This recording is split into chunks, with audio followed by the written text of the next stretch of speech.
So I'm here with Ruth. Enneagram 5 resembling, and NiTx resembling, and probably resembles this profile. And I think this is an excellent profile, and it's great for showing people who are new to typology and people who are into it a long time, because it has very little jargon. In fact, I think it only has one piece of jargon.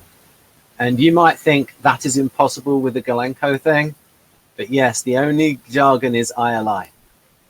It really is that good in terms of clarity. So these are very good to show to new people. So you get the depth and no jargon. So and there is it. It's on Wikisocion. So props to them. So and I originally went through this with I.L.I. That was about 3 years ago. So I'm thinking, Ruth, if you read through this and then just stop and comment, that kind of thing. Okay, will do. Yeah, so I've seen this before, but this is mostly all new to me as well, so we're all going through it together. Alright, general description. The critic has a good eye for noticing contradictions and omissions in action and words, skeptical about the prospects of hasty initiatives, can provide characteristic for someone, predict his main reactions, patiently leads a person towards taking the necessary step, preparing him or her in advance, takes up only those tasks that ensure reliable results, thrifty with money, does the job scrupulously, slowly, attentively, examines details, calculates everything in his mind, tries to control the process, able to capitalize on information that he or she has accumulated. Prudent in all. Sure. Yeah, I'll just say something about in that first paragraph. Patiently leads a person. Like, you can see how in that last sentence that it's directive. The directive nature of, because we went through when we did it. Remember when we did the temperament and interaction informative style? And directive. Yeah. And so you've got here. You can see there with the NI, it's like they see where to go, and also you've got the practical thinking with the TE and the so. And again, noticing contradictions and omissions. So it's strong, unvalued TI. Again, skeptical of prospects of hasty initiatives. That's the NI minus. It's like looking for things going wrong. Kersey talked about the arranger, the looking for contingency planning, seeing how things can go wrong. A little bit 6-ish in that regard. INTJ. Now, certain things in the actual Model G profile, when it talks about the ability of the INTJ to read somebody and predict them, I think that's not really on a psychological level. That's going to be on, because it's like, it's an understanding of people, but from a certain point of view. It's like, it's like somebody might have a deep understanding of somebody on a psychological level. Yeah, it's almost like a system level. I notice myself doing that sometimes, noticing like motivations and behaviors, and just being like, oh, well, that person's probably doing it because of this, but it's not necessarily like I'm matching their feelings. It's just using like, oh, well, this is what they've done before, or I've seen someone else do this before. This kind of seems like a behavior this person might have. Yeah, and if you think of because Ruth and I folks have been talking about NLP and focus of attention and things. So the focus of attention of those INTJ resemblers that are not into typology, and their focus of attention is they're going to be looking at those things when assessing each person. So assessing how they behave, what are their likely moves, how they're likely to react to something, a focus on their competence, a focus on their trustworthiness. I would imagine those would be the areas, because I remember once asking Dario, are competence and loyalty the most important things to an INTJ? That's pretty much what they're looking for. Competence and loyalty. The two big things for INTJ. That TEFI axis. So what about you, Ruth? Are competence and loyalty important things for you and other people? See, I don't want to like judge other people on their competence because I don't want them to judge me on mine either. But I mean, it is something that I kind of just tend towards. Yeah. Loyalty is definitely important, and definitely how someone treats other people is something that's important to me. Right. So as you go through this, if you give me a little break, like In between each one? Yeah, maybe if I'll put my hand up in case I have something to say. So I think you're on the third one. I think you're on the third one. Well, we didn't go over the second one. Oh, well, thrifty with money. So like I said, as you go through this, you're welcome to come in and go, oh, this sounds like this Enneagram type. This sounds like this Enneagram and this instinct, that sort of thing. Oh, okay. Do you want to connect it to Enneagram? Well, you'd be better at that than me, but I'm thinking thrifty with money sounds five-ish. Oh, sure. That sounds five-ish. Yeah, the first one even sounds kind of like the first sentence kind of sounds like type 1. They would be somebody who's like a perfectionist. They would definitely notice contradictions, omissions in actions and words. I don't know how skeptical they would be, but in fact, that would be great if you did like analyze each paragraph for Enneagram, because then I could retitle it Enneagram Analysis. Yeah, you get more views. Okay, so let's go on to the third section. So, prudent in matters of comfort and health, reckless methods of unfounded enthusiasm are not acceptable for the I.L.I. At home, surrounds himself with familiar items. Often he is a food gourmand. Observes cleanliness and standards of hygiene. I don't know if that has to do with Enneagram at all. I mean, I guess you could say it's a little bit 7-ish. What about instinct? That'd be self-pres. Yeah. Comfort and health. Yeah, cleanliness. Yeah, I see a lot of self-preservation in that.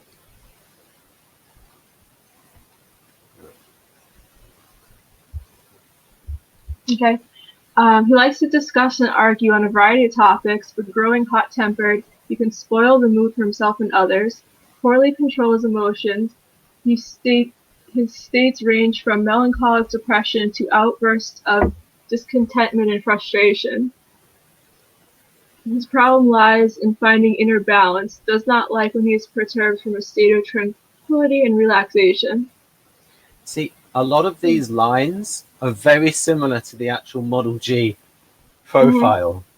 Like, spoil the mood of himself and others, that's in the Model G profile. Poorly controls his emotions. It's just that this is, like I said, all the jargon's taken out. So I'll make it more understandable when we get to the Model G profile. Yeah. Why is that FE break? Well, the Socionics has defined extroverted feeling as ethics of emotions. And they're sort of coming at it from a certain angle. And so the angle is like this. Bloody moths. They would say, and I'm going to use Jack Aaron's definition here because it's a good one. I remember him saying it in one of his early hangouts, maybe in about 2013, 2014, it's not only is it the ability to read the emotions of other people and the group. It's the ability to change those emotions in other people. And yourself? I don't know about yourself, but it's like if you see an ESFJ, they're very expressive people and they're able to change the mood of people around them. Yeah. I think I'm pretty good at reading the emotional state of other people, but it's like I don't really know, especially if they're upset, I don't really know what to do it. What to do me with neither. that. No, I It's think very hard. I can kind of read a room, but it's not usually. I usually read for the something else in the room first. That would be like one of the things I don't really pay attention to. But trying to comfort somebody else, I am totally lost with that. Yeah, I am. It's like you just don't know what's appropriate. Like you think you like, might be going too far. Like what? Put your arm around them. Oh, sorry, that'll be better. And it's like I'm not 10. Yeah, I know. It's like, what is the right approach? I don't know. Somebody who's good at FE teach us in the next hangout. Yeah. So, in terms of myself with FE, when it comes to reading emotion, so when I was younger, I would hear people on television talk about, oh, such and such is a bad actor or bad actress. And I couldn't tell the difference between good acting and bad acting. This was when I was sort of like 13, 14, that kind of age. When I got up into my early 20s, I started to notice the difference, and it just became more and more refined. And unfortunately, I am now at a point where it's like I cannot get away from bad acting. It's like people not being able to sing in tune. It's that bad for me, where it's like, whereas some people on soaps on British television, it's like instantly, oh, he can't act, she can't act. It's like bad. So it's a case of three people. Those who are bad every single second, those who are limited, where usually they can act but they can't do strong emotion. And then you've got the third group where they're just good and realistic all the while, and it depends on the amount of times that they break in terms of the usually strong emotion they can't do. Where it's both strong and it's genuine, because they really have to control their emotions on the inside, really feel it on the inside, and then be rather than act. Yeah. So that was almost an example of the inferior function being so suggestive for that, concentrating on it so much that it then became noticeable to me in a very fine-grained way. So it's like that thing, your reality is what you focus on. And as I then focus on it. So it's like probably with NI DOMs who focus a lot on extroverted sensing, can get good at extroverted sensing, but they're always going to have a problem with energy. And INTP, ISTP is going to have a problem with, okay, I've read the emotions, I understand what's going on with the person, but it's difficult to put your arm around them and do that comforting stuff. It's more than sort of reverting to type and being logical about it and analyzing the situation. Yeah, and sort of try to give them advice or something instead. Like, it's like looking at it as, exactly. It's like looking at it from a logical point of view. And my advice to the INTPs, INTJs, well, you could look at CBT and maybe like read some books on therapy and things. Or study somebody who's good at it, like model them. Yep. So I don't think this really connects to an Enneagram type, but I could say it's like not like type 2. Yeah, not like type 2. Yeah, that's right. Because type 2 is heavily correlated with FE. Yeah. So, for instance, the most common type for ESFJ is probably 2 or 6. I would say 2. It's very FE, especially with, because I've been doing these uploads from the Catherine Farber event number 14, and I uploaded Enneagram 2 yesterday. The way she described the sexual 2 as being very strong, it reminds me of the way that just as you have very strong, I think you do have strong TI, the INTJ has strong unvalued TI. ESFJ has strong unvalued SE. So that's like the sexual 2. They've got a lot of inner strength about them. And I think that's because the profiles are based on ESFJs. Because ESFJ is a common type, and a lot of ESFJs are too. Yeah, that seems to line up. So what are the chances that an I.L.I would be a type 2? That's their chances. That laugh is their chances. It is 1 wing 2, maybe a 2 fix, maybe a 3 wing 2. But even 3 is going to be tricky for I.L.I because they're so. Oh yeah, that's another thing about FE break. So I like to put all the different aspects of the functions in rather than just say FE is just the emotions. So that is a part of it in terms of what I explained with reading the emotions in other people and being able to change the other people's emotions with your emotions. But it's also how the emotional atmosphere around you affects you. And so it is other focused, FE. And especially if you put SI in it as well, then you are going to be attentive to other people's needs, especially on a bodily, taking care of SFJ kind of level. And for I.L.I, that's INTJ, they are unvalued SI and FE. And the way they value SI, it's mainly for their own needs, like in terms of minimizing discomfort, minimizing chances of getting ill, because the main focus of INTJ is spending what little energy they have very wisely. Is that fair to say? Yeah. Especially if they're a 5. Especially if they're a 5.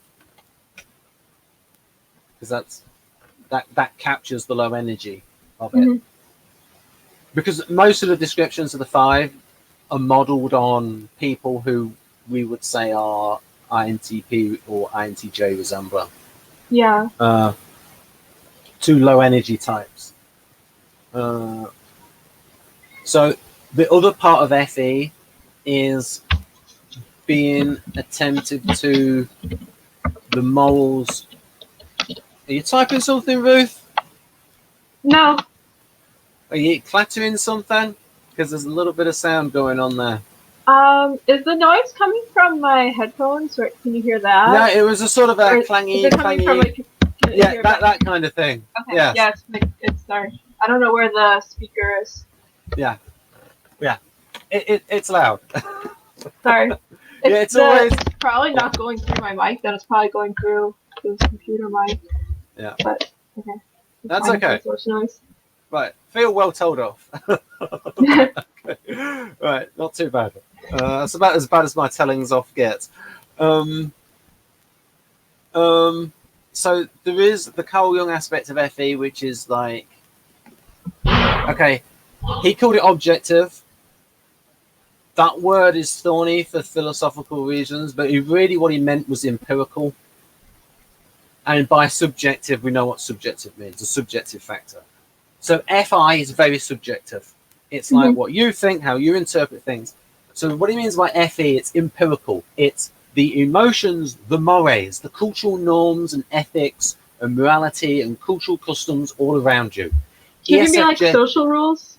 Like unwritten social rules? Yeah, all of that stuff goes in. Yes. Hi, Danny. All those social rules, all that kind of thing. So it's like, it's that. I would say it's the social conventions, it's the mores, cultural norms, all that kind of stuff. And it's the attentiveness on other people. All of that is empirical. Right? It's like everyone, if you, it's like this is the etiquette, these are the manners, these are the social conventions. That's all empirical stuff. INTJ doesn't really care for that stuff. Yeah, I mean, personally, I don't. I don't know what's going on half the time. There'll be like a new trend, and then it'll be like really popular, and you'll see like hashtag whatever, and then I'll find out about it, and I'll be like, what? Everyone's already been talking about it for like 2 weeks. So I missed that. Yeah, so because for INTJ, their focus of attention, it's like it's one-to-one relationships. Kind of like we're focused on our own interests, so yeah. And when it does come to people, it's one-to-one relationships. It's not about. I mean, an INTJ is probably not going to say, "Oh, what will the neighbors think?" No, probably not. Probably the least likely, and ESFJ would probably be like the most likely. It's like INTJ doesn't really care what people think about them who are not special to them, unless it affects their business reputation. Yeah. Or unless they like personally have a stake in it, like they personally don't want to break their own inner values. Yeah, so that might be a case of doing FE things for FI reasons. So if you really want to know how an INTJ thinks, folks, buy this book by Dario Nardi, because it's all of his own thought process comes through in terms of how much he loves the gamma functions. So that is, he loves his NI, he loves his TE, he loves his FI, and he really loves his SE. And he explains the benefits of the other functions in terms of other things. And he complains about SE, and then he complains about NE, digressing all over the place and baloney from the skies. It says that FE is good in the case, and he justifies, like he talks about the benefits of the functions, but he writes about it in his own language, like in the language of TE. So it's like FE is good for your business reputation. So it's like, and so you can tell which four he values more than others. So that's why that's one reason why it's good, is you find out more about Dario Nardi and how he thinks, because you see what he thinks of the INTP functions, right. TI, NE, SI, and FE. So that basically is FE. It's manners and other people's emotions, and the concentration on other person's feelings of other people in general, and also how that affects the person. It really does then affect their mood. And one of the things I've noticed with ESFJs is they're very result dependent. So in that, if they're giving out the positive emotionality, like they're cracking jokes, and if somebody like blank faces them, you see the disappointment on their face. Yeah. So that's probably what it means when it says he can spoil the mood for himself and others. It's like, you're not playing along. So. Oh yeah, so I'm going to give you a line from Kerr Avon, which basically explains this. I've never understood why it should be necessary to become irrational in order to prove that you care, or indeed, why it should be necessary to prove it at all. Yeah. And what they mean by irrational is like being emotional. and so I wonder if you see someone who's being very demonstrative with their emotions, would you say that that person is in an irrational state? They're upset. They need to be. I mean, no, but I wouldn't. Or will you think that to deal with them? Would I think about it? Yeah, you might not say it out loud, but you might think this person needs to calm down and think clearly. I mean, I don't know. I probably wouldn't actually care. I mean, I wouldn't exactly. care. I mean, it's okay. You wouldn't even care. Right. I think INTP would care and think you need to calm down if you're rational. INTJ is like, what? It's fine. Be yourself. Just you have to do. Yep. So again, spoil the mood of himself and others. So this is the idea there. FE minus, that INTJ is more comfortable showing negative emotions than positive emotions. That's interesting. So, for example, they will show when they're angry, when they're contemptible with someone. It's difficult for them to show joy, or especially with the males. Or, and I've noticed this with Haley. I have this little joke with her, like she'll smile, but it like blink and you miss it. It's like, oh, that's like a second or two. And there's a big difference between ESFJ and INTJ. The length of how long their smiles last. Like, it might be half a minute for an ESFJ, and it's like 1 second for INTJ. Right. So it's not always the case, but so another type that's FE break is ISTJ. So ISTJs and INTJs tend to have reduced emotional affect. It's not, but tends to be. And even with somebody like Dario's done a lot of NLP, and it's like the way he presents himself is a sort of a technical equivalent of FE stuff,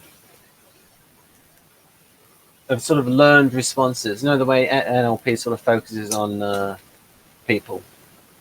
And Dario once said that, you know, being a lecturer and doing workshops for 20 years is going to affect the way you affect your level of people skills. But it's still going to be influenced by the type pattern. It's still going to be like doing it for certain needs, doing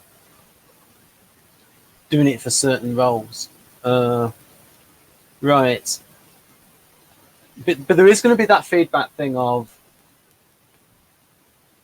naturally INTJ is not predisposed to showing these emotions towards people, and so they don't practice it, and so they don't become good at it.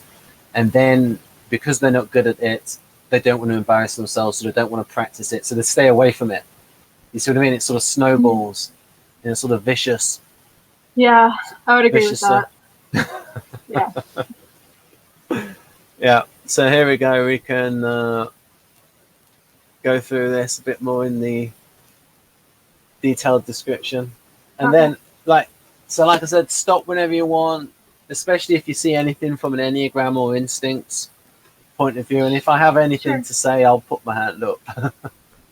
Okay. I.L.I attentively follows the flow of life. He is keenly perceptive of details and barely discernible tendencies. Explains which causes have led to which consequences in the present situation. Immersed in the past, studies recurring phenomena. Okay, well, everything so far is kind of type 5-ish. Due to associatively organized memory and love of learning, is often erudite. Clearly discerns contradictions and inaccuracies with positions and opinions of others. Possessing a thoughtful mind, can make an impression of a clever and far-sighted man. Cautious when making decisions. His position is that you need to run a little ahead of the game. Always chooses the safest course of action. Yeah, I'd say pretty much all of that is type 5. Yeah, and I would say in the last line, maybe leave a little to 6. Yeah, maybe 5 bring 6. A little bit. So it's like what you've got there is this idea of intuition of time, seeing how things can go wrong, and you've got the overall negative cast on the INTJ because it's modeled as leading with NI minus, and Socionics sees INTJ, TINX, I.L.I as a negativist. And this bit here clearly discerns contradictions and inaccuracies in the positions and opinions of others. That is TI. Yeah. That is, you're using TI in a, when I say a negative way, I don't mean in a bad way. Yeah, I mean that they're not using it in a way to construct a theory, the way INTP does. It's almost like they're using it in order to find the faults in other people's theories, because the filters of INTJ is what is useful. How useful is this idea? And I think Kersey once wrote, INTJs subject every idea to the test of usefulness. Yeah, that is true. Just because an idea is good doesn't mean I'm going to go with it. I'll probably throw it out if I don't see how it's going to actually fit into my life. I feel like, oh, that's a good idea, but I'm not going to use it. I'll let somebody else do that. Whereas INTP, TI and X, their filter is going to be how interesting the idea is, or how it fits in with all their other ideas. Because they're looking for the connections between ideas. So there's a little bit of difference there in terms of what's useful to an INTJ resembler is going to be different from what's useful to an INTP resembler. I mean, I guess you can probably pick up little bits and pieces of information out of anything, and something in there is going to be useful to your life. But I find that, like, sometimes when I'm, like, if someone wants to see a movie or someone, like, suggests a TV show to me, and it's, like, interesting to them, but if I look at it, I'm like, well, I'm just gonna watch these characters interact, and maybe it's like a history show or something, but I don't see how that's gonna really be interesting to me. Right. I don't see how any of that is gonna affect anything in the long run. So we can see here from this, so this block is pretty much NI and TI, valued NI and unvalued TI. TI being used as a tool. Discerns contradictions and inaccuracies in the positions and opinions of others. All right. All right, here we go.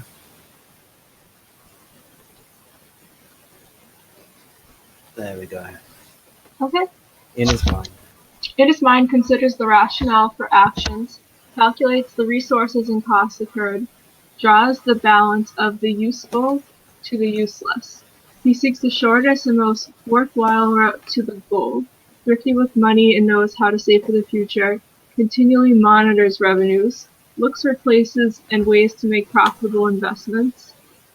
Okay, all this so far kind of sounds like Type 5 and self-pres. Yeah. I don't know if I do that so much, but TE as well. Probably other self-pres 5s probably do that more.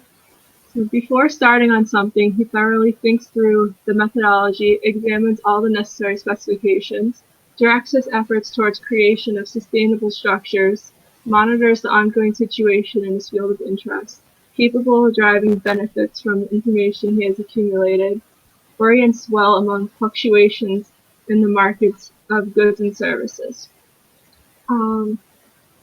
Yeah, why don't you tell me something about I don't know if it was NI or something that works with fluctuations and it's always ready to change. I'll just say in these paragraphs we've gone over so far, folks, really, really, really, really, really consistent with Kersey INTJ. And anyone who says they're not describing the same type can just jump off a bridge, as far as I'm concerned.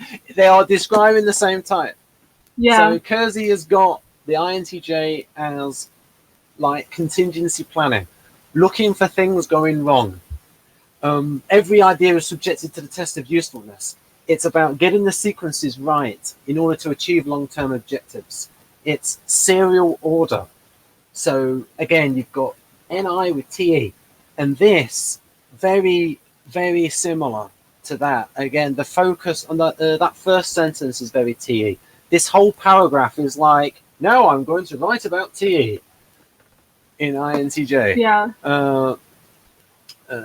And as you said, you asked me a question about NI in there. I don't know if it was NI, but I remember you had told me something kind of recently about one of the something in there that works well with sees like changes in the future, like they're adaptable. Maybe that was NT. Yeah, NTJs and STPs are both adaptable, so utilitarian approach, and do things their own way, and directive. In terms of orients well among fluctuations in markets of goods and services, I think that's general NITE stuff. It's like being willing to change the plan as you go. Yes, and that is something that's actually mentioned in the Kersey profile. Now, folks, in order to read this, if you go to kersey.com, the new INTJ profile is there, and it writes about the ability to change the plan as you execute it, whereas SJs don't really want to change the plan. They have trouble changing the plan. Now, The more experienced and intelligent SJs are going to have backup plans because they've got all of this. They've probably read a load of different experts on the same subject and go, well, now I'll go to what Hawkins says on it. And if Hawkins is not right, now I'll go to Hargreaves. It's like always going towards an authority. Because, you know, most SJs, nearly all SJs have a 6 in their tri-type. So they're going towards an authority and they'll have all of those authorities in their mind. The less accomplished SJs are probably just going to have one way of doing something. And if that doesn't work, don't know what to do. And they get upset because they want to stick to standard operating procedure. So if you want to be rude about it, you can say that the more sophisticated SJs have got more algorithms in their programming. A better programmed robot. But that's being super cheeky. But what I really mean is they've got a whole backlog of various ways of doing things from various experts, and they'll just switch between whoever is the most appropriate to the situation. So their flexibility, so they can be flexible to the situation. They're still going to try and fit it though to a theory that they know, rather than improvise. So they're going to switch between approved techniques rather than truly improvise. Why did I then talk? So what I mean by INTJ and the way it was described on the Kersey website is that it's more a case of, I could bring it up, but it would delay things. It's more a case of they see the goal and they know how to adapt the plan to still get to that goal. Is that fair to say, Ruth? Yeah, I think usually we'll have a backup plan if things don't go how we want them to. Of like, oh, just do plan B. And even if they don't, if things change, they can maybe instantly then see how they have to adjust. Yeah, we can do that too. Yeah, so change the plan. Even if they've not got a backup plan, it's like the dynamic nature of NI. Plus, in real life, these people have lots of experience and they'll have like similar situations to how they've adjusted. Okay. So it creates catalogs, databases, archives, and collections. Yeah. Prudent in matters of comfort and health, going out or going on a trip brings along a set of objects that provide a guaranteed minimal level of convenience. Keeps himself to standards of hygiene, maintains cleanliness, puts in efforts keeping himself healthy, sometimes resorting to traditional methods.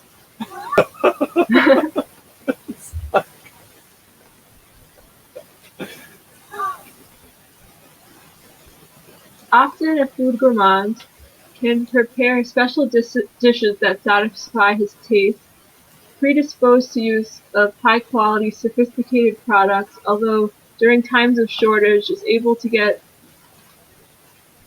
by on very simple foods. His external appearance is either unkept or neglected. On the contrary, carefully divides in accord with the current norms. This depends on his social circle and the nature of his audience. Okay, that's interesting. Yeah, so the first part of this sounds like self-pres. And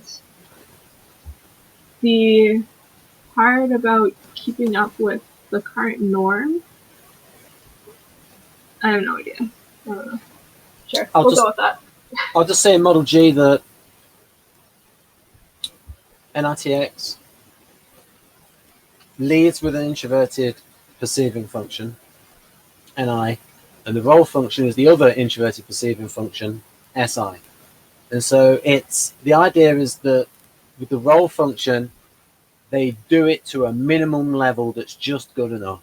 So for example, guaranteed minimum level of convenience. It's Si that's just good enough because they've not really got an interest in it. So, and I think Enrique would say that they are organized enough in terms of cleanliness up to a point where it's effective. They're not going to go for overkill. Like that hair being over there is not really going to affect things, whereas it would annoy me. That might annoy me, actually. I'd clean that up. but things don't have to be like totally perfect, just to a good standard. Alright, so I'll go on to the next section. And I'll just say about the role function, that's the minimum, and it can get trained up quite a bit, especially in FE DOMs can get very good at TE, and I think NE DOMs can get very good at SE. But like I said, those functions are demanded a lot by society, SE and TE. And so... Okay, so estimates attitudes towards himself by displays of emotions. Boisterous, intrusive emotions he finds irritating. That's very 5. They have a subduing and depressing effect on him. In extreme situations or when he feels hidden antagonism, he can openly express his annoyance, fly off the handle, and make demands in a sharp manner. If his state is poor, he transforms... I lost where it was, sorry. Yeah. Part of that was my fault. He could transform it into black humor. Can deliver short, acerbic remarks. His gravitations towards other people is once again dependent on his current mood. In high spirits, he can even be obsessive and intrusive. In poor mood, he withdraws and rests in seclusion. Now, when it says there about acerbic remarks, folks, I'm going to type something on here, and this I ask people to watch these videos. I'm going to type in here Avon's best insults and jibes. This character, remember one before where I said, I've never understood why it should be necessary to become professional. That guy, if you type that out, this Kurt Avon, this is on YouTube, you're going to get a whole load of that kind of stuff. So, for example, somebody saying, it would say things like, and you were right. That must be a novel experience for you. These kind of like INTJ-ish kind of like sarcastic comments. Remarks. Yeah, it's like, well, it's a question of intelligence. So your opinion really isn't worth anything. So all these sorts of things. What else? I don't think I make that kind of humor. Here's one for INTJ. Yeah. Don't you ever get tired of being right? No, just with the rest of you being wrong. Something like that. I don't think I make that kind of humor, but I know definitely other INTJs do, from what I've seen in like other groups online. And sometimes I like it. Sometimes I'm like, I don't know. Yeah, like I said, it's got to be used to the right degree. So yeah, I mean, if people want to see that, there you go. In Avon's best insults and jibes. There you go. Kind of like black humor, though. Kind of like more like darker, like depressing humor. Yeah, it's sometimes I like that. Yeah, acerbic humor. Yeah, it can be dark. Oh yeah, if somebody wants to see an INTJ being sarcastic, right? There's a video here called, I think it's something like this: exercises in futility. Maybe you could check this, Ruth. First of all, I've got to spell futility right. See if there is a video called... No, I've spelt it wrong. Okay, can you mentally search for exercises in futility and then change that to the frog rather than frog? Sure. Right. And it should be a black INTJ with a fantastic delivery. Saying things like, yeah, sure, this guy lifts. And then things like, and he's got this, and there's the thing about INTJs, they hate it when people lie, because they've got this thing about authenticity, and I think they see FE as fake as well. Like all this "have a nice day" stuff, they probably have the same view. Like, you know, when most people see somebody in the shop and they say "have a nice day" and they say, "Oh, you're just being fake and insincere." That's probably what INTJs think of all FE. They think it's all fake. Well, I don't think it's fake, but I feel like it's not for me. Yeah, okay. I don't need someone to be all over me. Yeah, and so did you see you don't need anyone to FE all over you? Yeah, I don't need that. I don't. Okay. It seems unnecessary to me, and then I have to like use energy to talk back. Like you say hello, I have to say hi back. Thanks. I can't remember what I was going to say. The frog. Oh, yeah, here's one. And so you have this person who's lying about the frog, and it's an endorsement from a guy who was like a fitness champion, and he's being paid a lot of money to sell this load of rubbish called the frog, which is a useless exercise machine. And at one point, the guy says it has a cardio component. And then the INTJ stops the video and says, yeah, lying through your teeth has a cardio component as well. So these wonderful acerbic INTJ-ish comments from those two. And that will give you an idea of what INTJ is at their best when it comes to being funny. The acerbic wit. Yeah. I mean, I might make that kind of joke like amongst friends or something, but I don't know, so I don't want to hurt anyone's feelings. Alright, so can you scroll down a little bit or the next part? Oh, I didn't know you were there. I mean, there we go. Did you do the seclusion one? Yeah, I did. I read up to there. Okay. Okay, so obviously that is isolation is type 5. Alright, so when in good physical shape, he is confident in himself, assertive, calls for decisive actions. However, it rarely comes to implementation. He needs to be prodded from outside, requires strong support. Absence of such support leads to demobilization and laziness. Direct aggression is detestable to him. He opposes it in every way. He cannot endure protracted confrontation, simply leaves or falls ill. For his physical well-being, engages in athletic type of sports, tries to build stamina and overcome his natural weakness, toughens himself, but to engage in this regularly, he usually does not have enough willpower. That made me think of Enrique, which made me think of Sana, which made me think I should invite her. Oh, you didn't already? No, I forgot. Because yeah, Enrique, workaholic, but then he does play his handball stuff. So I'm just gonna. So if you read out a bit more, I'll send the link to. Sure. Yeah, and also I'll just say that this is part of the way this is written is part of the theory of socionics that people need help with their suggestive function from their dual. Mm-hmm. And the kind of SE that INTJ like is different from the kind of INTJ that INFJ likes. Yeah, right so I mean, this whole section right here about getting into like the physical and like needing to take action, that's very like 5 moving to 8 kind of advice. Yeah. And the part about direct aggression, detestable to him, I don't know, that might be if you have like a 9 in your tri-type, which a lot of 5s do. So I can see like a little bit of connection there if we're mixing systems.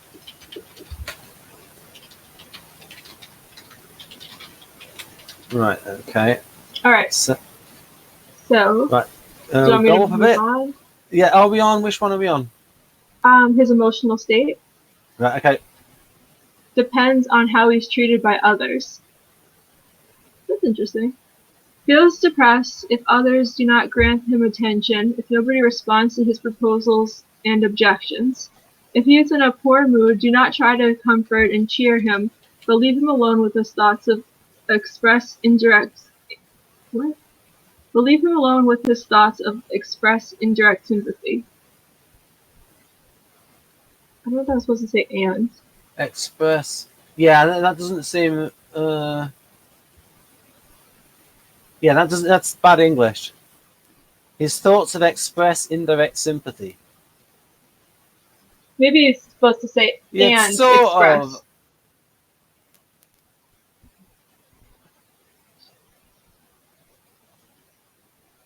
I don't know. Alright, so in dealing with strangers, he can be polite, behave as a well-mannered and intelligent person. He has a diplomatic streak, can work on reconciling the interests of all parties. To close interpersonal distance and strike up a friendship, he jokes, behaves in a playful and unrestrained manner, However, if the other party does not respond, he stops his attempts at reproach. I don't know how to say that. Rapprochement. Rapprochement. Is that related to the word rapport? No, it just means rapprochement is like sort of it's making up, really. It's sort of the equivalent of making up. It's like some people have decided to put their differences aside and sort of settle things because they realise that it's like, say you got two countries, they're not getting on well, and then they decide to see the bigger picture and they think, and they're said to have had a rapprochement to... Oh, okay. Yeah, I try to see all sides of an argument and try to work something out. Try to see things from all So, for angles. example, United States might decide to have a rapprochement with Russia because, it helps to maybe get Russia away from China. So for instance, all those sanctions that they put on Russia in 2014 were really stupid because it just pushed Russia closer to China. And China is America's biggest threat, not Russia. Okay. So that was dumb. Alright, so resents that knowledge and intellectual skill rarely lead to the desired results. Yeah, that's for sure. I mean, you have to take action if you want results. So if you just think about things, you're not going to get anything, and that is sad. He knows a lot. I'm glad you clarified that for me because I was thinking about how that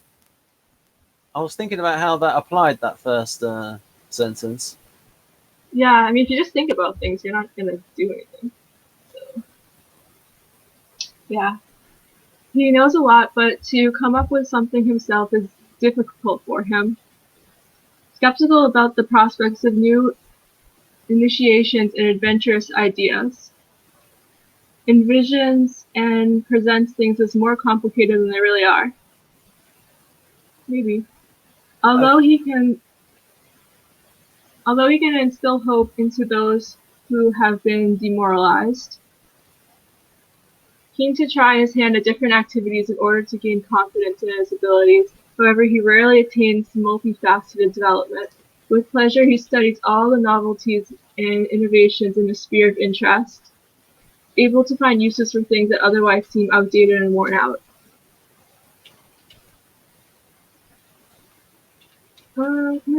Yeah, I kind of like when things are out of the box, like new initiatives or adventurous ideas. But I can see the skepticalness because sometimes if you have too many options or something that seems like too outside the box, it would question like, oh, how's that going to work? Is it worth trying it? Risk, project risk, like too many. Say, for example, if you're building a tank and you've got too many new technologies, that's a lot of new untested stuff that can go wrong. So, for example, the Soviets made a tank. Well, actually, it was Ukrainians because it was Morozov in Ukraine, in Kharkov, and they designed this tank called the T-64 because Khrushchev said we don't want any more heavy tanks. They're all got to be medium tanks. And so Morozov said, okay, I'm going to design a really small tank and I'm going to make it as good as a heavy tank. But what that means is I need this new engine, an opposed piston engine. Problems with the engine, I've got to have an auto loader. I'm going to have ceramic armor. I'm going to have it fire missiles, and I'm going to have it other missiles. And it's like all of these things. And so it didn't get fixed for about 15 years. And even then, it was really expensive, 3 times as much as like a T-72, and it didn't work very well. So basically, too much new stuff. Too many new things. Too many new features. No. I heard not one enough time, tried and true. Yeah, I think I heard. I've Googled it. I've tried to find it elsewhere. Nobody else has used this term in quite this way. It's called technological reserve. Somebody at Ural-Vagonzavod, who makes Russian tanks now, they talked about having a technological reserve. That is, we're going to make a new tank when all of these components we know work. So it's like all the stuff is tested technologies. And so we have this reserve of all of this stuff that's tested, and then we're going to use it. We're not going to make something with untested technologies. There you go. Well, I mean, that's also being smart, you know, like save Yeah, money. I know, it makes sense. Whereas you get INTP, ENTP is more likely to, oh, let's have this new thing, let's have new this, it's like, well, while we're at it, we might as well make it perfect. Yes, but it's going from design to the implementation is a big problem. Yeah, maybe test it out on like a cheaper frame or something. But okay, let's move to the next one. Does his work in accord with the established methods, slowly and scrupulously, going into all the specifications, can be rigorous with the details and meticulous to the point of pedantry. Professional activity and diligence are characteristic of him only within a formal system where there is a structure and regulation. Tries to have a set of necessary tools at his workplace and at home. Does not like to take anything on credit. In business activity, he is independent, self-sufficient, and effective. Right. Yeah, we kind of just talked about that. So. Right. So Nia asked this question here. The people that you have in your fields have been typed by Gulenko. No, you're just going over. Well, David Mark Kersey has been. David Mark, and he got typed as I.L.I. Harmonizing subtype, enhanced NI. David Mark Kersey has been typed as I.L.I. No, I got that wrong. He was typed as L.I.I. because he is INTP AF. Yes, he was typed as L.I.I. I got that completely wrong. Oh, okay. I thought you were just asking about me. I haven't. Yeah, maybe on other videos. I had a brain fade there. Yes, he was typed as LIITINX, and get this, the Kersey INTP profile is based on him. So, and he was typed as LII. So what does that mean? That means the Kersey INTP is the Gulenko LII. So put that in your pipes and smoke it, folks. They do seem like to be word for word. Yeah, and there's also a bit in that in the Kersey INTP profile where it says if an organization is to get their most out of architect rational, they need to provide them with an efficient support staff in order to capture their ideas as they emerge before they lose interest and move on to another one. There you go. That's INTP. Right. So it does not like to take anything on credit. Seems to me very also 5-ish. They don't want to take anything on credit and also don't want to. I'll just do a little bit of live networking here. I'll just do a little bit of live networking. Nia, are you on Facebook?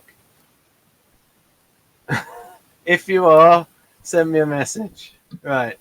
There you go. See, I think you got up to affected, didn't you?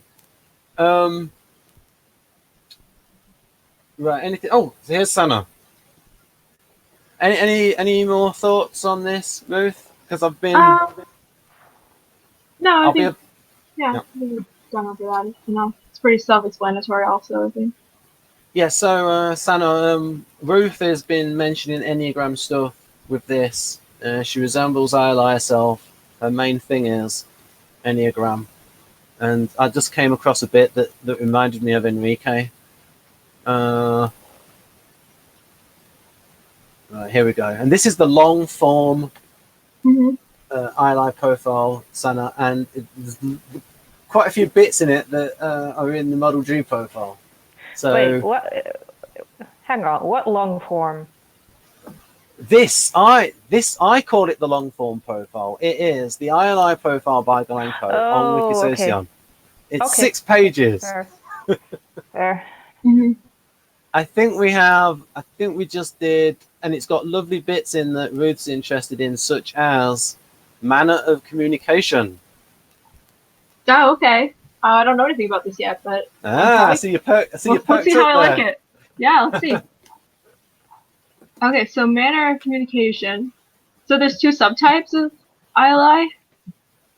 Oh, at this point he means like the one that's either more TE or the one that's more NI. Oh, okay. So, I don't know which one this was before he came up with DCNH. DCNH is a pretty recent thing. Okay, so the 2 subtypes of I.L.I are quite different from each other in their manner of communication. The logical subtype is often active and assertive in dialogue. sometimes can be demonstratively rude and vulgar, however can not keep up this unceremoniousness for a long time and subsides. The intuitive subtype of I.L.I speaks softly, unobtrusively, with a smile, leaves behind a general impression of an intelligent, educated man. See, I don't know which one I am now. Probably everything but the smile. I don't think I'm rude, so probably the second one. Well, I suppose the TE subtype is a little bit more like ENTJ. Yeah. If it is necessary to him, knows how to positively predispose others in conversation and politely make a request to which others usually respond. Unhurried in his manner of speech is often languid and stretched out, especially giving presentations and talks. This speech is soporific, hypnotic effect. Did he say soporific there? I don't know how to say it. I think that means like tiring, isn't it? Yeah. Like something that would help somebody to sleep. They would call that a soporific. Yeah, basically they're saying it's like, oh, they've got a low energy voice. Well, you know, it's like there's not much Effie in there, and so it's sleepy. So, good at noticing and jarring attention to inconsistencies and contradictions in theories or someone's views. Able to predict the course of upcoming events in an imaginative associative form, modeling the behavior of a person based on his past personal experience with him. The I.L.I can in great detail describe his future actions. Yeah. I wish that was put in the actual... That's an NLP thing. Yeah. I'll just say that, you know, that thing about the reason they can predict their actions is because they've got a memory and a past experience. Yeah, they have an anchor. Whereas, how they usually are. Yes, a calibration. Yes. You can say they've calibrated them. Calibration. It's like they have the dictionary to them. And it's like, this means this. Yeah. So the thing is, in the Model G profile, it doesn't go into that bit about how they can predict somebody's tendencies. So it makes it look like a supernatural power of NE. Oh, we can just tell how someone's going to... Whereas this, it gives the mechanism of it. But I can't quite remember where it is, though. Here we go. Modeling the behavior of the person based on his past personal experience with them. The I.L.I in great deal describe his future actions. Yeah, that's a little bit like calibration. Or in other words, we can demystify this calibration stuff and just say, the more you know somebody, the more you can read them. How they're probably going to act in the future, because most people do the same things over and over again. Yeah. So by which he invokes much interest in his listeners. Turbulent emotions, hustle and bustle, fuss and fury, he never shows himself. Okay, that's interesting too. So would this be like not to general people, inner turmoil? Yeah, I mean, that's absolutely in the Kersey profile where he talks about the closet romantic. They can seem like they're emotionless, but actually they've got lots of stuff going on the inside. It's very, very consistent with that one. It would take too long. I'd like to bring up, but trust me, folks, if you go to the Please Understand Me Too Kersey Mastermind profile, it's got stuff in there about closet romantics. They hide their strong emotions, all of that kind of stuff. And again, they're not comfortable in that area, but again, to the people closest to them, it's going to be a bit like Sexual 5, that kind of theme of the people close to them, they will open up. Yeah. So these irritate him, make him feel sleepy and demobilized. He dislikes it very much when prodded from a state of calm and relaxation. Communicates with people at close distances, earning their respect by his wisdom and foresight. Yeah, I can see that all being kind of type 5-ish. Usually that type doesn't show a lot of emotion. The Right, part yeah. with the turbulent emotions inside, though, I mean, that could be like if you have a four-wing. Right, so I'm just going to say for languid, relaxed or lacking energy is a definition for folks. Right. Mhm. Right, same key. I can't remember. Where did you get up to? Skip. Up to the blue. Skeptically evaluates any undertakings and activities, characterized by statements such as, "It won't work, nothing will come of this, you're hustling around for nothing, better save your efforts," and in the same key. Yeah. Yeah. I say those things a lot. So you say those things quite a bit. Okay. Yeah, to myself, probably the most. Yeah. So, one of the characteristic features of behavior of I.L.I, which becomes apparent after some time. Can I just ask, like, in terms of Enneagram, what is that like in terms of, like, this kind of negative? Is that more 5-wing 6 than 5-wing 4? I think it's like just key. That's like very to the core of type 5. Right, okay. Right, so this bit here, so this was for Haley Harbour. Mm-hmm. Good at noticing and drawing attention to inconsistencies and theories in someone's views.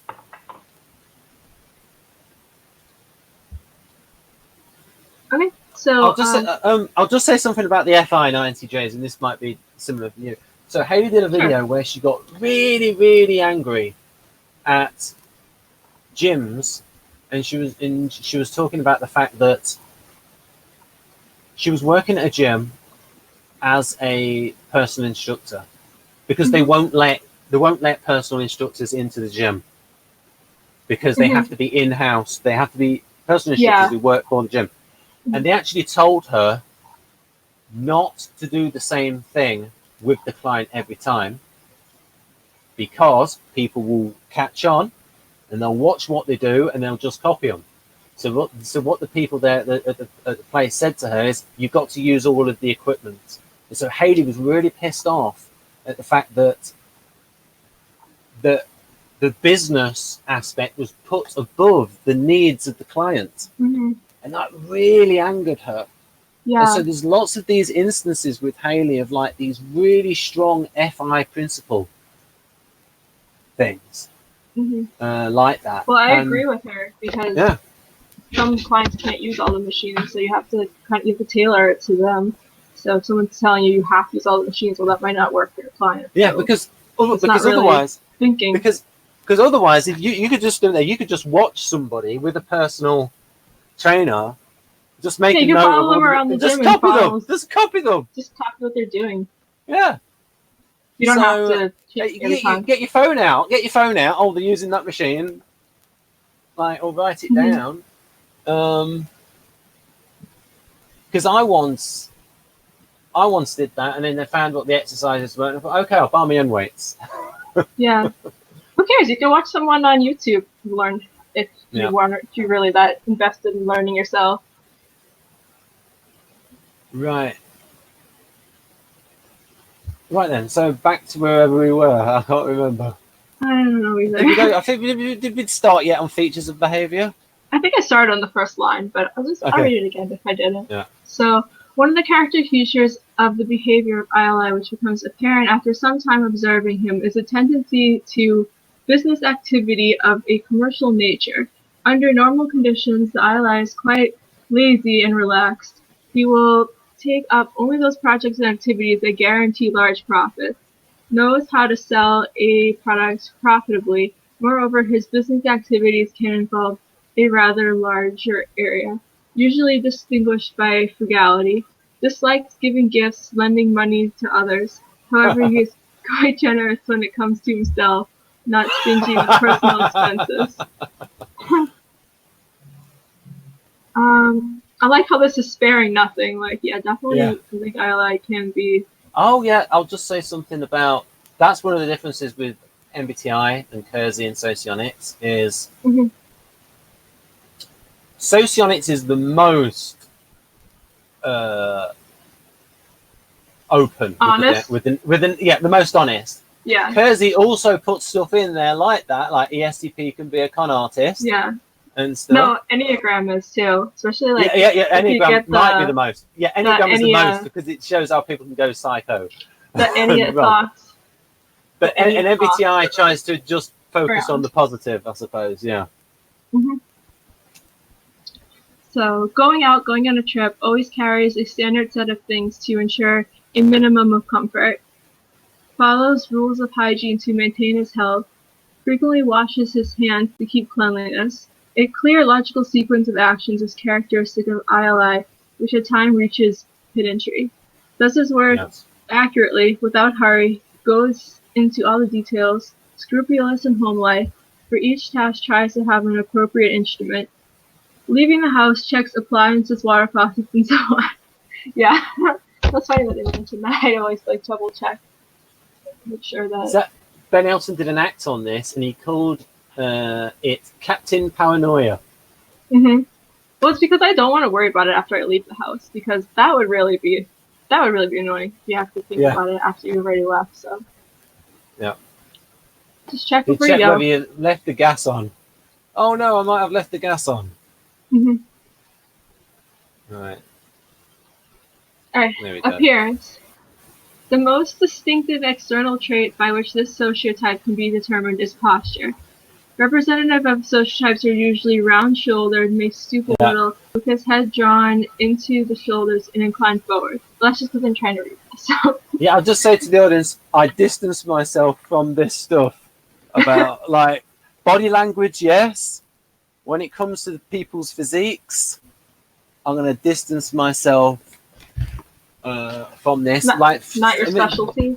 Well, no, that's not so much that. Is you've also got to think about, even if it's true for Ukrainians and Russians, it might not be true in, say, Britain and the United States. With that's true. With a different racial makeup. Yeah, so I.L.I eyes are expressive, somewhat sad. In them, there is often a note of victimization, of sacrificial nature. It is easy to imagine him being surrounded by a crowd shouting, crucify him. The figures of I.L.I are very different, from very thin to very dense, like the artist I won't even have a go on that. Just skim over. Giga Canyon. I'm not going to try to say it though. Or then, even overweight as the poet, that guy. In his expression, there are intertwined wisdom with a kind nature for the intuitive subtype, or sadness and touchiness for the logical subtype. The I.L.I lips are usually poorly defined and expressionless. During a conversation, he sometimes puts forward his lower lip. His lower jaw is poorly directed and may even droop. Clothing and appearance are very dependent on the subtype. I.L.I logical subtype may look sloppy, as if no one takes care of this person. Shoes worn down at the heels or curved. Intuitive subtype, on the contrary, is most often neat. His clothes are generally well chosen, clean, and tidy. He seems to prefer the intuitive subtype, does Victor? They're kind, they dress better. So what we can do after every paragraph is, Sanu, have you got anything to say? Not at this point. Okay, right then. So, any thoughts on this, Ruth, or just? Yeah, I think if this is my type, which I think it is, I think it would be the intuitive one. The logical one seems a little more, I don't know, a little more puts himself out there a little bit more, which I don't. Yeah. As a subordinate. This is now we get some more interesting stuff, because we're going to get some, again, strengths, problem areas, practical stuff. Okay. Strengths. Oriented at making rational, gainful actions. Economical, fastidious in work, conscientious, and operative. Often erudite, spends a lot of time on reading and thinking. Remembers what he has read in great detail and vividly recounts it for others. I don't know if I'm that good at explaining back things I've read. Yeah, I mean, I don't think many NiTx resemblers are going to be bother explaining it to other people. because it's like a waste of time. Like, I'm not here to teach you. I mean, I would be willing to teach them. I just don't know if I'd be the best at explaining things. But maybe I wrote it down for them. All right. So has strong intuition that allows him to make predictions about outcomes of any undertakings. Good at assessing levels of risk. Often advises caution and prudence to avoid unpleasant surprises and troubles. Yeah. Perceptive of making mistakes and illogic of any system, and insensibility of actions of others. Punctual, if this is required of him. Modest at home in his appearance, but appreciates comfort. Polite in conversation. Has a sense of humor and can comfort the despairing. Ooh, that's a little bit rosy. I mean, you're polite, but I mean,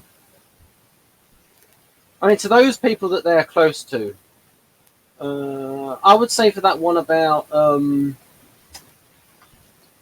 remembers what he's read in great detail, and if he wanted to, he could vividly recount it for others. Mm-hmm. Well, if you can remember it in words and pictures that can be described. And he also might then. Oh, I see what you mean, because it's like you got to convert sometimes it. I just bounce connections, so it might be hard to. Yeah, I might not have put that. I might just have put in good memory. Boom.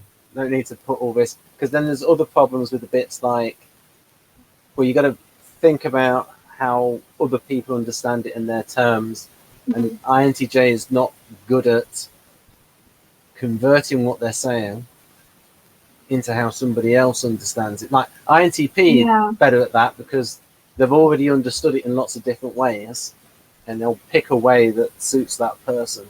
Or on the fly, they'll think of a way to explain it. What have we got now? Sorry, I interrupted. No, it's okay. So, problem areas. A skeptic by nature notices all the contradictions, oppositions, and deficiencies in the surrounding world, subject to doubt and frequent fluctuations, poorly maintains internal balance, not being able to control his moods. Sometimes he's too picky and cantankerous, at other times too kind and yielding. His emotional fluctuations reflect on others. Because of his thoroughness, does not always have time to see his projects through to completion, loses sight of the more substantial goals, cautious and hesitant in new endeavors. He doesn't like to rush and hurry. That's a good distinction there between I.L.I, ENTJ, and I.L.I, where they're quicker. They're not that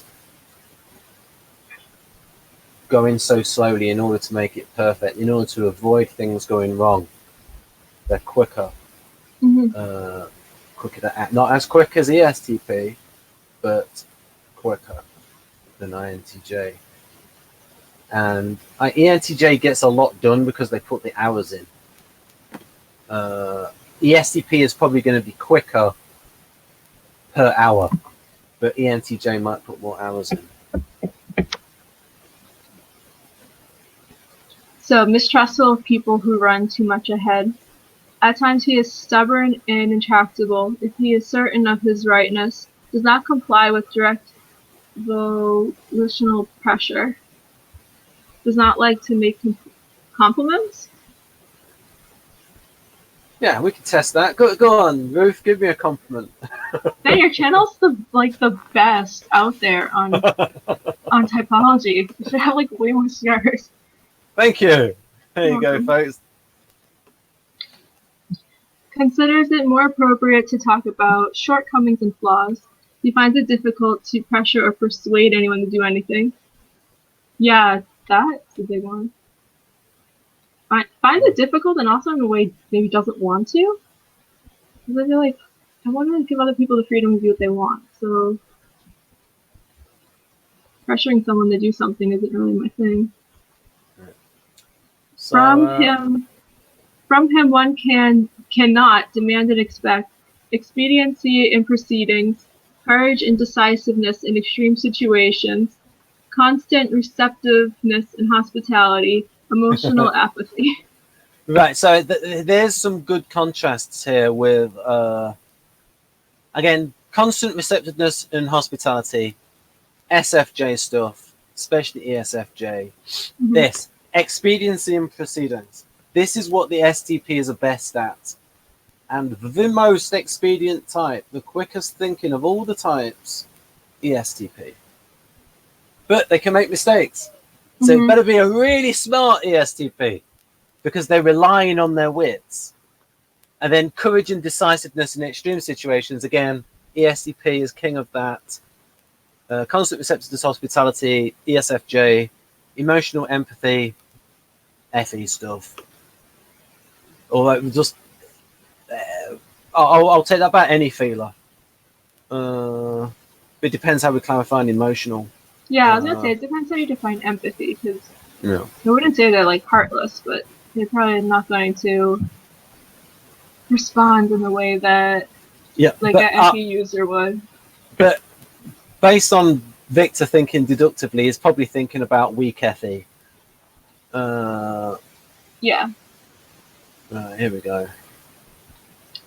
So recommended occupation: applied research in the field of physics, mathematics, macroeconomics, conceptual analysis of complex problems, assessment of level of Very risk. good at that. Risk assessment, we're very good at. Mm-hmm. Counseling and prognosis, philosophy, history and archaeology, informatics, archives, and library work. Yeah. Yeah, it depends on the person, but Yeah. Generally. Yeah, a lot of that's NT stuff. Macroeconomics should be the same as all economics should be Austrian school economics. Otherwise, you'd end up with problems. Hashtag gold standard. We will return to it. So, representatives of this sociotype are staid, phlegmatic, and cold-blooded. By their nature, they are very serious. They do not like to make hasty actions, and instead wait for a time when circumstances are favorable to the previously conceived plans. They do not like manifestations of turbulent emotions or anything that disturbs the natural course of events. Yeah, too slow. And especially from the point of STPs, they will see INTJ as too slow, too careful. INTJ would see STPs as too as foolhardy, as not thinking things through closely enough, not considering all the risks. And again, that's the difference between your strategic and tactical intellect for those types.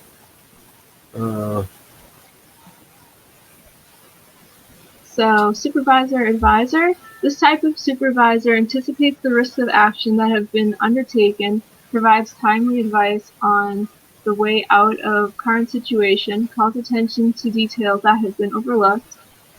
All of this is typical of sociotype critic in position of a manager. Such a person may very well solve problems of a strategic nature.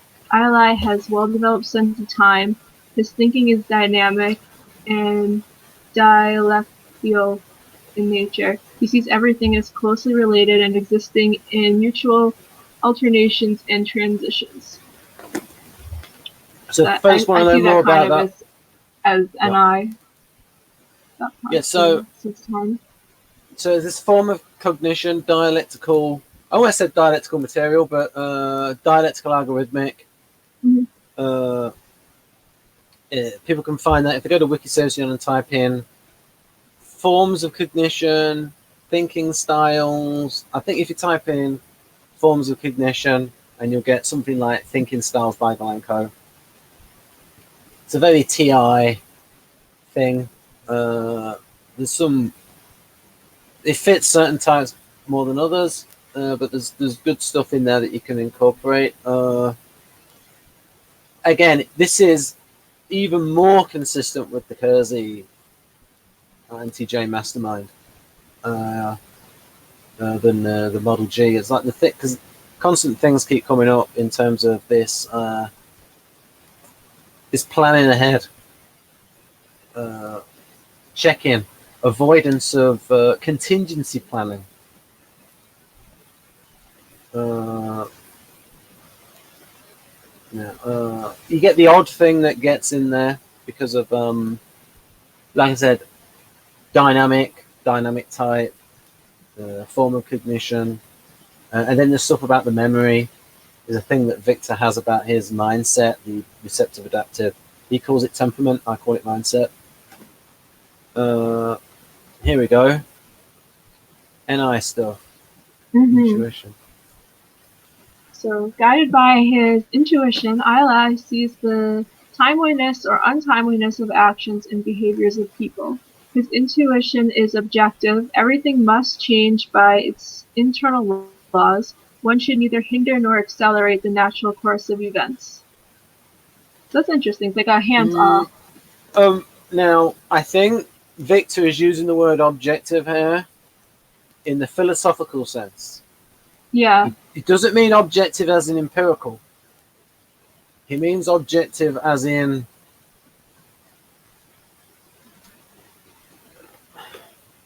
this is really true, and we don't even have to look at evidence to check that it's true. So this is why it's tricky whenever you use the word objective. Like, are you meaning empirical, or are you meaning like something that's so logical you don't even need to test it? So people have to be careful with the way they use the word objective. I think Victor's background is philosophy. I read somewhere that he translated the German philosophy into Russian. So I think he means objective in the philosophical sense of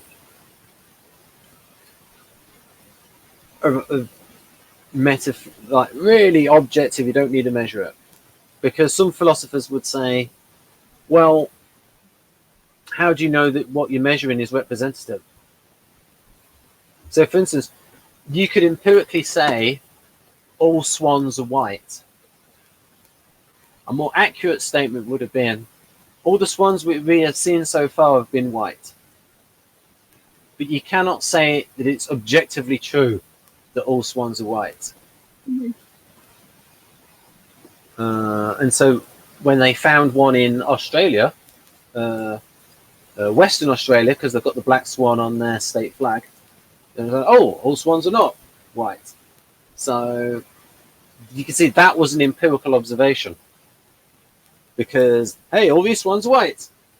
And so objective is when something is. So I can give you something that's objective. Yeah. As far as I'm concerned, it's subjective. And as far as the Austrians are concerned, oh, here we go. Law of supply and demand is an objective law. If you increase the supply, the price will go down. If you increase the demand, the price will go up. But then that will stimulate more supply, which will bring it down. And dynamics. These things are objective, right? You do not need to test them because they are logically, and so that's what he means by objective, in that it's the super TI. Only the super TI is objective. Things which cannot be disproven and cannot be, like, laws of supply and demand cannot be disproven. It's like,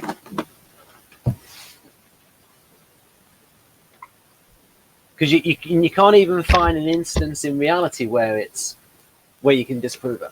So that, but it's very, very rare, the super TI. So that's why.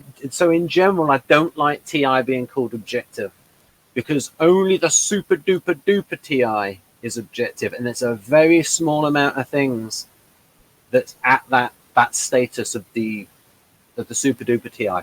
Although lots of TI ego types think that they are getting to that point, but they're not. They're just reasoning.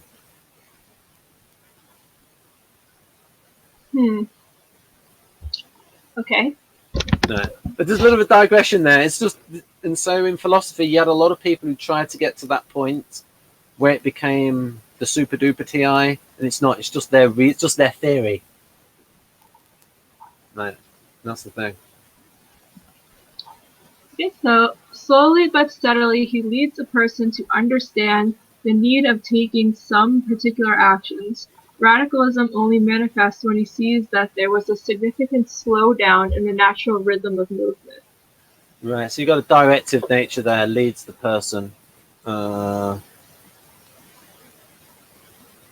Here we go. Final 2 pages. Here we go.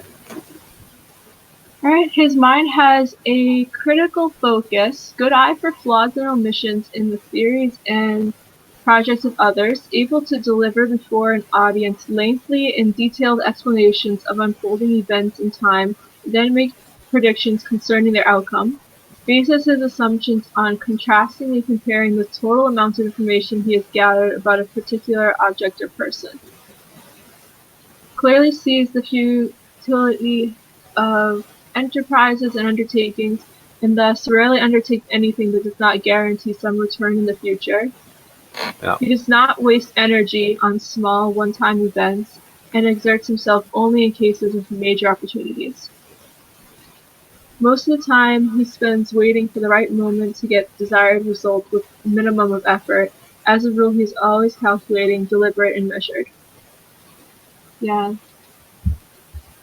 Yep. A lot of that lines up with type 5. So, feels as ease, more confident in an environment in which every person is pursuing his or her own benefit. Elements of the market attracts him since it is based on his understanding of the flow of confluence of events and his ingenuity and can make profitable investments. Yeah, I like that about each person pursuing his or her own benefit. I don't mean that in like a economic kind of way though. I feel like everybody should kind of pursue after what they want in life. Right. Okay, here's a thing from Austrian school economics where if you have a transaction which is non-coercive, then at the point of that transaction, there is a perceived mutual benefit. So, for example, if an iPod, if an iPhone was $1 million, few people would buy it. If it was $1, most people would buy it. And so, because it's there, so it's the object. So whenever you buy something, it's this object is worth more than the money I'm paying for it. So how much, and so you can say that you have benefited by buying that object because it's worth more than the money you've paid for it. And the person selling it, they get the benefit as well. So that transaction has increased the wealth of those two people. And so the Austrians would then say, well, the more free market and free trade you have, the more interactions you can have where people can increase their particular subjective theory of value in those interactions. So if we were trading with 10,000 other planets, our standard of living should be amazing because we get all the best stuff. Right. Right. But I don't know theory. why I digressed onto that. No, it's okay. It was that bit about the Izor pursuing his own benefits. Yeah, I was reading it a different way. I wasn't reading it as like it's an economic way or like anything to do with that. I was just thinking it as like a personal pursuit of like just like go after the things you want in life. Yeah. Now that can also get naive, but generally in an economic system, everybody pursuing their own ends, then that's why the free market has worked, and it spontaneously worked. I remember somebody said to Gorbachev, "What will the people know what to do?" And he says, "Yes, they came out and started selling stuff in markets." Yeah. Okay, so maintains relations with others on a business basis. Loses interest in people who do not bring any real benefit. all right, I gotta be honest and say that's true.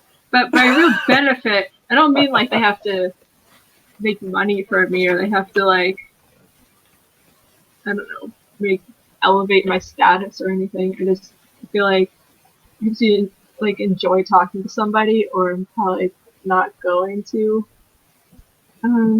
Usually careful in his business activities and doesn't hurry to give consent even on tasks and projects that are doable for him. But if he makes a decision, he will try to implement it into reality with all his powers. People of this type are usually very pedantic and rigorous. They check and verify everything, try not to lose sight of the details.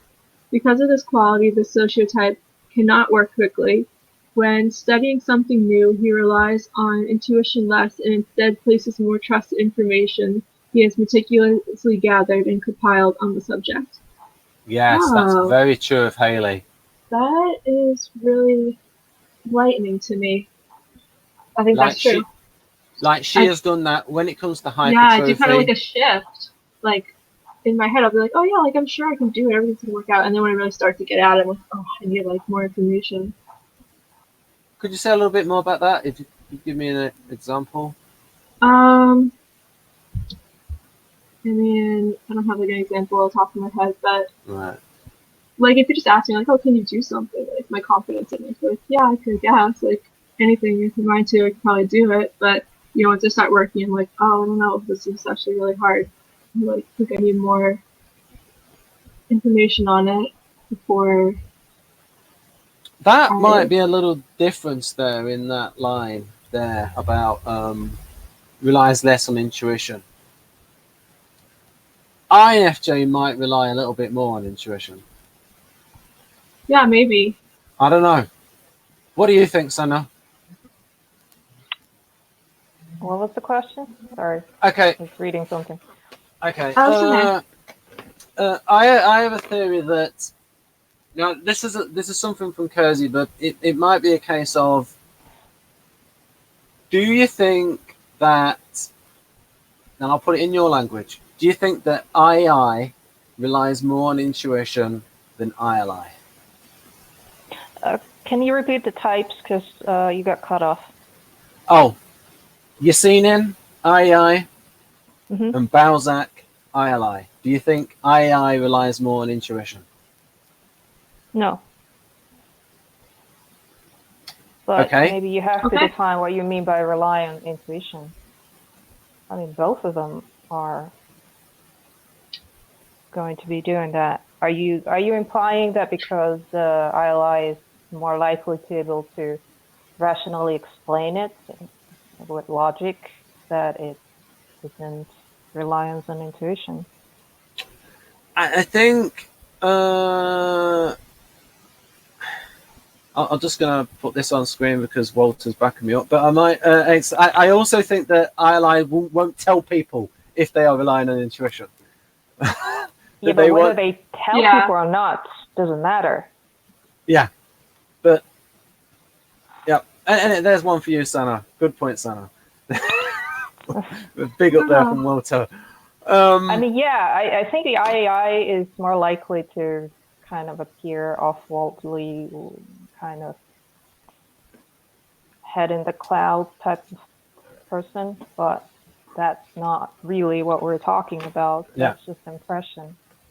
I'm sort of getting to the point of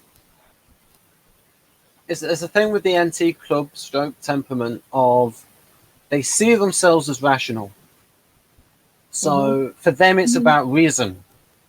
Well, also, I think sometimes when you have an idea of something, you can use your intuition. You can say, like, I think this is going to work, or like abstractly, I think if something doesn't go right, I can still trust myself. But once you actually start working, you get in like the concrete of things, then I think you have to lean more on pure logic or information. It's kind of hard to like lean back on the intuition. It might be that I.L.I. and I.I. are using intuition in different fields. So the kinds of areas that AI is likely to use NI with, say with people, it might not be as suitable for rational analysis. Whereas if it's in like the area of STEMmy type stuff, sciences and stuff that's more object oriented, that is more suitable to the rock hard logical analysis. So it might be in because they're thinking about different things. Mm-hmm. I think it also could be about time, like the time restraints also. Like if I don't have any time restraints, I can kind of like lean more into the intuition. But if something's more pressing and there's like a lot of pressure on it, I'll be like, I can think. So maybe that has something to do with it too. I think it's just a matter of, well, maybe there's something to the topics that are being discussed, but I think it's mostly just impression, because it is a real problem for an IEI oftentimes to explain why they come to a conclusion, because it doesn't have the rationality built into it the same way. Mm-hmm. But interacting with I.L.Is, I think the intuition is just as obvious. It's just that the rationality kicks in earlier, and they kind of make more of an attempt with it, probably. Or maybe they're just better at it. I don't know. It can be a problem not being able to explain why you know something to be true. It might be a case with me is that because I resemble LII, and because the TI is working with the NI very closely, it's going to be hard for me to differentiate between the two. And so when I see it with I.L.I, I might just say, well, that's just TI. He's just thinking about the logical consequences. Whereas, it's possible. because it's like it's very hard for us to see NI because we're so much about the reasoning of things, and NI being an irrational function, it's difficult to get at. Now, there's certain instances where it's like, I can feel there's something there. I have a feeling. It's like I cannot put it into thoughts, articulate it, even internally to myself, but I know there's something there. It's tickling my NI. There's something there. There's something in that. Like sometimes with archetypal images, it's like, oh, it's doing something to me. But it's like subconscious, isn't it? Yeah. So maybe it's like when you have to be fully conscious, or when you have to be more in the moment, it's harder to access it. Or especially like maybe if you're like under stress, you can't access it as well. It's like the NLP idea of like NLP has good ways of talking about the unconscious, and it's like so much of NI is mediated through unconscious. It's like it's look at Carl Jung. He was so much trying to get at the unconscious. Like he was trying to really get at it and define it and investigate it, really trying to understand it. But it's really difficult. And he even talked about a symbol where once a symbol is understood, it becomes a sign and it loses its symbolic power.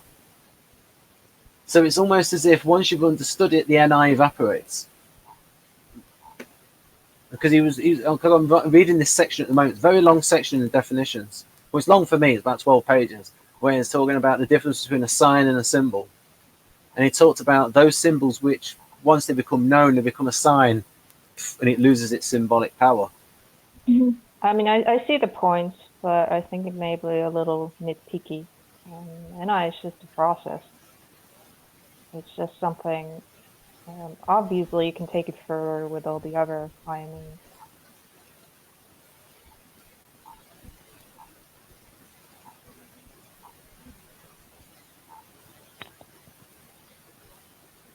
Right.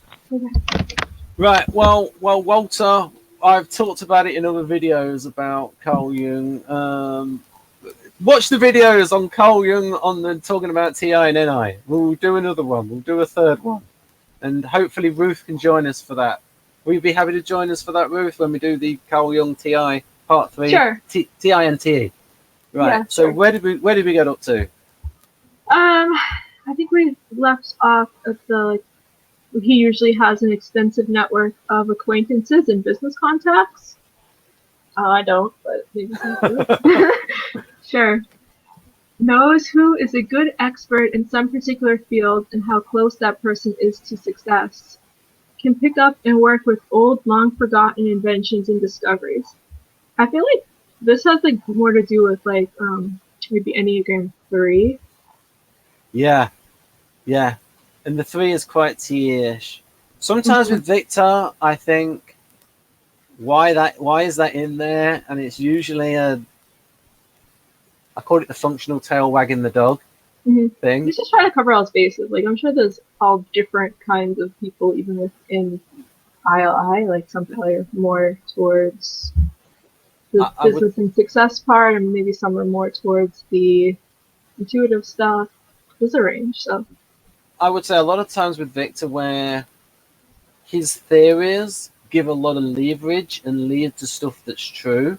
And then other times it leads to a thing where it's like, oh, that's in there because of this premise. Oh, yeah. That's in there because he's defined it like this. So it's swings and roundabouts. Or whoever this was based on, maybe it's a stereotype of that person. So we don't know. Yeah, I think there's a little bit of how he might see control any working in I.L.I. Like this stuff about can pick up and work with old, long forgotten inventions. Right. Seeks to breathe new life into them, meticulously versed in technologies, creates conditions for the production of prototypes, but does not know how to implement them. Okay. I don't know about that. Yeah.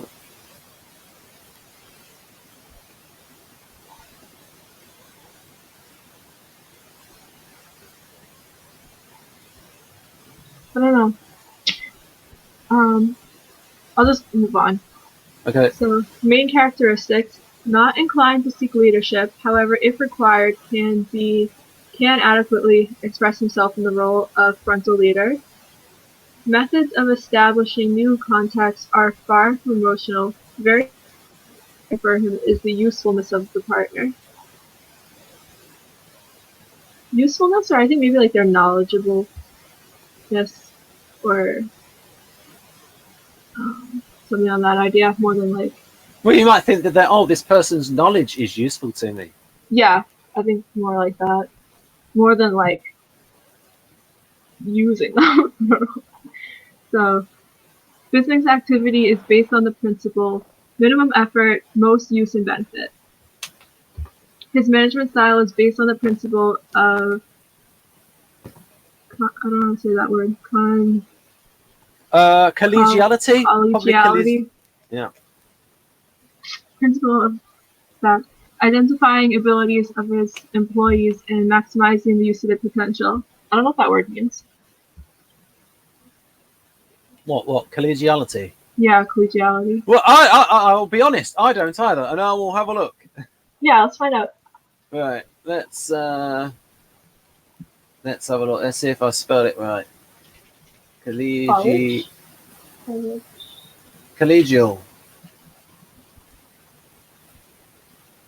I think he's trying to get at like relations with people because he's thinking TI. Yeah. He's thinking about FI launcher. Yeah, like companionship, cooperation between colleagues who share responsibility. He advised his team of officers to nurture the spirits of collegiality among them. I can see that in well-developed I.L.I. resemblers. Got that FI on, and the relations with people, and loyalty be very important to them. Once they find people who are competent, yeah, they are going to maintain those relationships. They're not really going to mess it up. So. Yeah, I do quite like that where it says that they would maximize the use of their potential. Yeah. I think that's something that I value as other, letting people use their potential. A collaborative type whose behavior contains elements of compromise. Yeah. I wonder if that means like self-compromise. Yeah,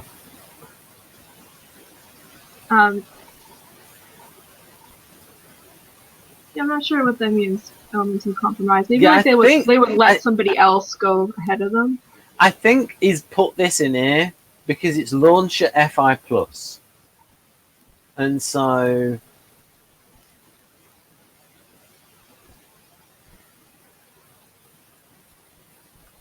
it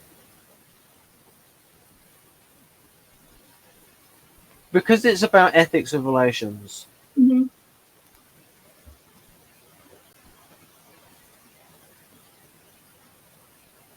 Maybe they just don't have the energy to deal with. I mean, I think that's. conflicts. Yeah, I mean, I'm not really sure about that.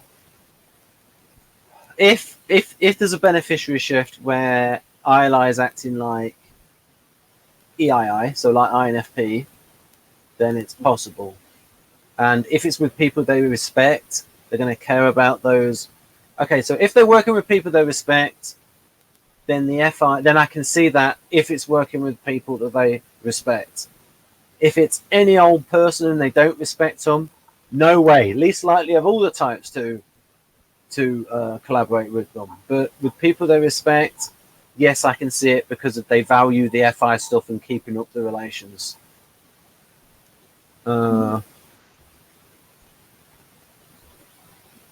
Achieves major results by maximizing the use of available resources. Yeah. Not able to manage by emotionally impacting people.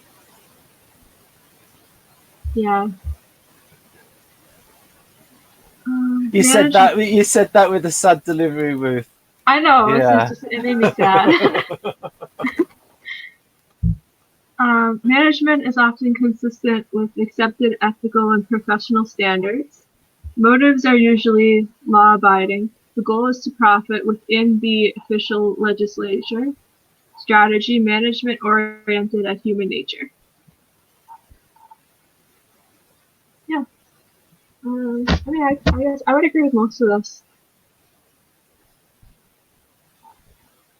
Right then, I was just having a look at what Walter's written in the side there. Working conditions. Okay. Critic is a self-contained type with a predilection for theoretical reasoning. Most of all, he is interested in problems of informational and general theoretical nature. The hustle and bustle of the worldly life is of little value to him. Optimal regimen for him is independent work which does not require great physical effort and urgency, which provides opportunity to exercise the mind. Yeah. His career development is gradual. His advancement proceeds step by step. When interacting with his colleagues, I.L.I must always be aware, in spite of his knowing, he is usually only outlining the problem without offering anything in return. What do you think that means? One moment, I'm just writing something. Sure. I'm just saying to the people in the chat, I endorse the purchase of my play. Okay. Right. Go So, which bit were you asking me about? The highlighted section. Right. When interacting with his colleagues, I.L.I must always be aware that, in spite of his knowing, he is usually only outlining the problem without offering anything in return. Yes, that is true. I believe that's true because the critical nature of the I.L.I, they're very good at diagnosing the problem. Mm-hmm. But they don't have another solution to offer? Yeah. Oh, okay. It's not as much as, say, NTP is, where it's like, well, you could do this. And so it's better for the NTPs to offer the ideas and then for the INTJ to then filter those ideas and pick the least worst one. Okay. Okay, that makes sense. I didn't understand what they meant by that. I thought they were trying to... That's fair enough. Yeah, you have to... Yeah, that's okay. So, in addition, his ideas can be unrealistic and too complicated for implementation. He's better than anyone in evaluating existing trends, however. Implementation of fundamental reforms to avoid impending dangers you will have. Yeah, that's very much like the contingency planning in Kersey. To do by yourself. Do not count on his involvement here. As with all intuitive types, critic prefers that all problems of domestic and workplace setup, supply, and maintenance are resolved by somebody else instead of him. So if you take care of him in these matters, this will free him to do more creative work. Yep. Yeah, logistics. Here we go. Recommendations for self-improvement. Okay. Your forte is ability to foresee and anticipate the future course of events. You can predict the evolution of situation over the course of time and give timely advice to warn others of impending dangers and difficulties. You have a well-developed ability for mental representation, can envision and present what you have seen or read in great detail. You are inquisitive, able to retain and store information on questions and topics that are of interest to you, thus distinguishing yourself with enviable. Enviable? It doesn't say enviable, it says enviable. Where does it say enviable? that? Does it say spell does it say distinguish enviable? yourself with enviable? Yeah, erudition, yes. Okay. And it's like enviable qualities that will elicit envy in other people. Mm-hmm. Okay. You are cautious and prudent in making important decisions, which makes others think of you as a clever and far-sighted person. You have the ability to create for yourself an environment in which there is everything necessary for the rational organization of work and rest. You value convenience. You know how to motivate others and orient them towards beneficial activities and enterprise in order to achieve higher levels. Good tactical sense allows you to discover many methods of achieving your goals. Your main problem: excessive skepticism of new ideas and initiatives, lack of energy and enthusiasm for their realization. This leads to conservatism and passivity in your life. Yeah. Too negativist. Mm-hmm. Too pessimistic. Mm-hmm. You are predisposed to have a pessimistic perception of life. Often you are rejecting of radical solutions to current problems and optimistic prognosis. You value stability and peace of mind, which in itself is valuable to you, but times of crisis call for more activity, greater energy and hope. Try to overcome apathy and a tendency for inactive contemplation in yourself. The policy of an ostrich burying his head in the sand will lead you to lose interest in life and negatively impact your professional activities. Right. Mm-hmm. Excessive grouchiness leads to others resenting you and avoiding your company. Cultivate a sense of tact. Try to refrain from making inappropriate comments. Try to discern the virtues of people, celebrate their dignity, give more compliments for their good qualities and deeds. I like that part. That's practical. That's something that someone could easily. That's just funny. That's just amusingly phrased. Excessive grouchiness. Yeah. You shy away from scandals, yet give free rein to your negative emotions. Sudden and excessive expression of your negative emotion can shock other people and place you in a ridiculous position. Another problem in your life is excessive fastidiousness and pedantry. You delve into every detail and exercise too much scrupulousness in performing tasks. These wasteful expenditures of time and energy can lead to general fatigue and even loss of interest in work. This will lead you to quitting the job prematurely due to loss of interest and desire. In that case, remember the reason that led to this unwanted situation. Okay, so don't put in more effort than necessary.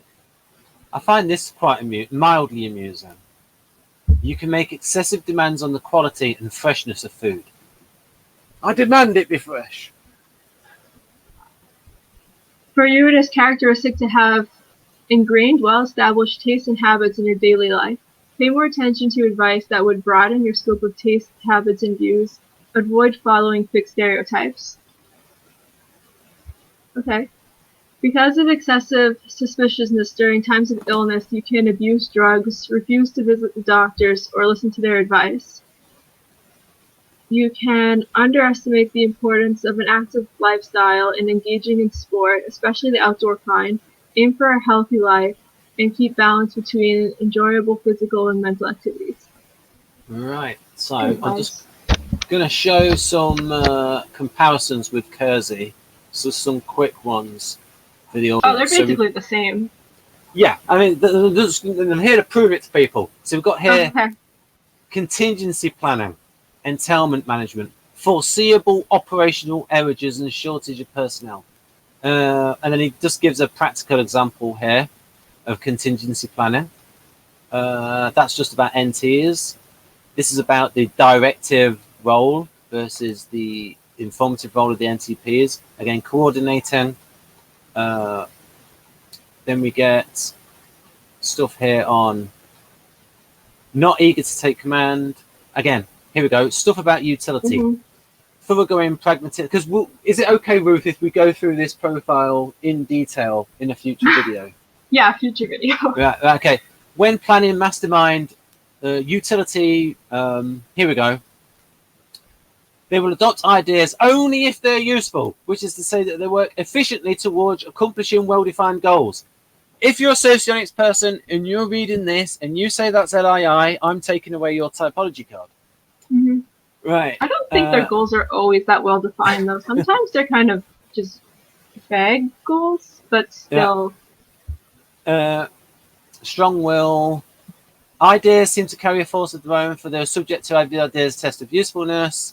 Difficulties in stimulating ideas who love responding to a problem that requires creative solution. Here we go. Here we go. These traits account to lead them to occupations where theoretical models can be translated into actuality, applying it. Yeah, that's very important. Yeah. Just highlight that section. Steady pursuit of goals. Single-minded. They tend all into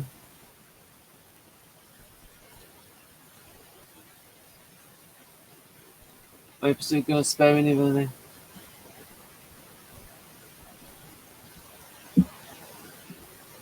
That's interesting. That's interesting. I've not noticed that before.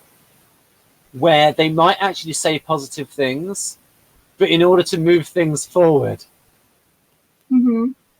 Right. You know who does that is in Enneagram terms is type 1. Yeah. They're not always just negative. Sometimes they'll notice the positive things as well and say like, "Good job, do that again." Like that's the model to follow. Yeah. Then you got single-minded, and then you get more stuff on their private life. That's in the next one. And then this is the stuff that really fits. So you've got the FE break stuff. Colleagues may describe INTJs as unemotional and at times cold and dispassionate, when in truth they are merely taking the goals of an institution seriously and continually striving to achieve those goals. Fortunately, indifference or criticism from their fellow workers does not particularly bother the masterminds, because FE break, if they believe that they are right. All in all, they make dedicated, loyal employees who are loyalists and directed towards the system rather than towards individuals. Here we go. And this is what suggests that they like a mate that is, again, not a submissive mate. They want someone with some oomph. So we could say that that's power sensor. Masterminds want harmony and order in their home and in their marriages, but not at the cost of having a submissive mate. The most independent of the types, INTJs, want their mates to be independent as well and able to stand up to their personalities. And then we've got stuff here about... And it'd be good if the person they're with is someone who takes action, so that they're not both not taking action. Right. Rely on their head to take decisions, cold and calculating, Even in more casual social situations, may appear cold and they neglect observed social rituals designed to put others at ease. Again, FE breaks stuff. And then here we go. For example, INTJs may communicate that it's time wasted at idle chit-chat. Make no mistake. Here we go. Make no mistake. The emotions of an INTJ are hard to read. And neither the male nor the female of this type is apt to be very orgarian or emotionally expressive. But then we get here. For all of that, however, masterminds are deeply emotional, even romantic types. And once they've decided the person is worthy of them, they make passionate and loyal mates, almost hypersensitive to the signals of rejection from their loved one. Yeah. Independence, like, so pretty similar. Right, and then just do a little bit, because we're going to go over that properly, and then a little bit on order and organization. Again, this is NTJs, what follows what, NTP is organization, what is simultaneous with what. Who is this Kersey you're reading from? This is the vastly underrated David Kersey. Please understand. Is it? Yeah, I thought so. And it's not even his most, in his most INTP book is Personology. Okay. Right, so again, organization is more systems theory, NTP kind of stuff. And so here, this is NTJs. Serial order. Getting the order right in order to achieve the goals. Right. Again, it is referenced as World War II. NTP is, it's stuff simultaneous with stuff, systems theory kind of stuff. And then we've got here, so like I said, NTJ is more linear, NTP is more lateral, NTJ is arranging, consecutive steps, the right steps to achieve long-range objectives. Serial arrangement enables the intelligence and contingencies of the plan of action, minimizing negative outcomes. And then NTP is reduce disorder in systems, entailing contingency plans. So, because I don't want to talk too much about that, because that will be a separate hangout. Okay, sure. Because we've been going 2 hours, 7 minutes. So, does anyone have any questions? Yes, we'll have a look. We'll take. I will set the timer.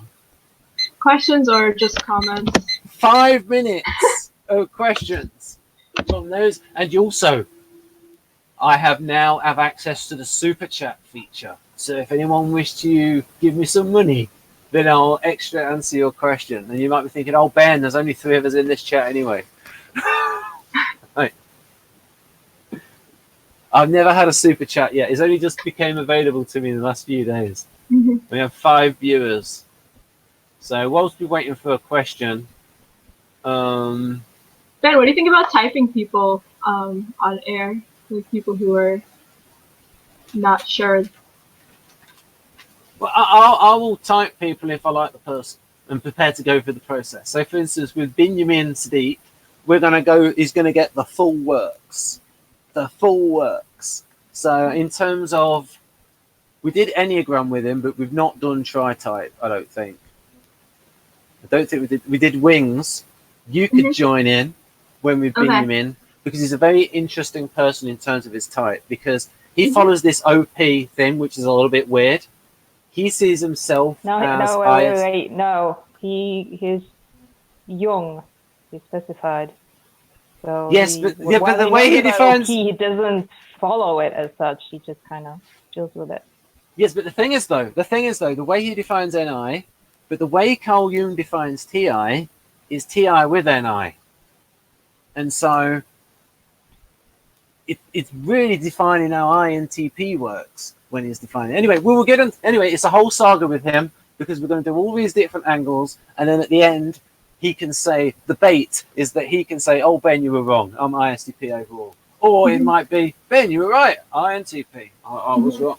But we will see. It'll be a huge saga, and I'm happy to do it. Anyway, you don't actually type anybody on your channel. You say that they're a resembler of the type. Yes, they resemble the type. Because I mean, there's no one's gonna perfectly match any of these profiles. Even I went through and there's some things I'm like, well, I don't know if that really describes me that well, but yes, and plus there's also cognitive dynamics where people can develop cognitively, because the EEG research has shown just how much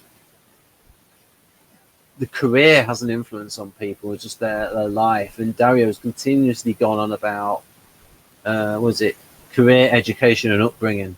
Mm-hmm. And then because of that, I brought up the Ibrokiki.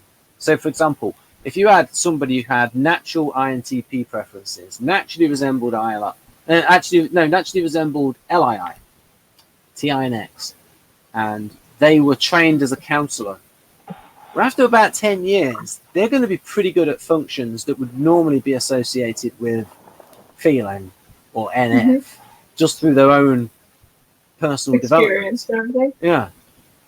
So, do you have recommendations for somebody who wants to build up one of their functions? Maybe, now, Jeff, particularly maybe their FE. Jeff's advice is just to live your life.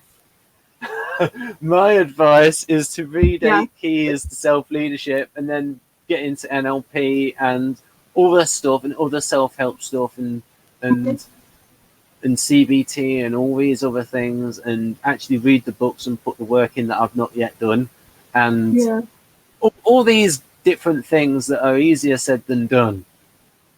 But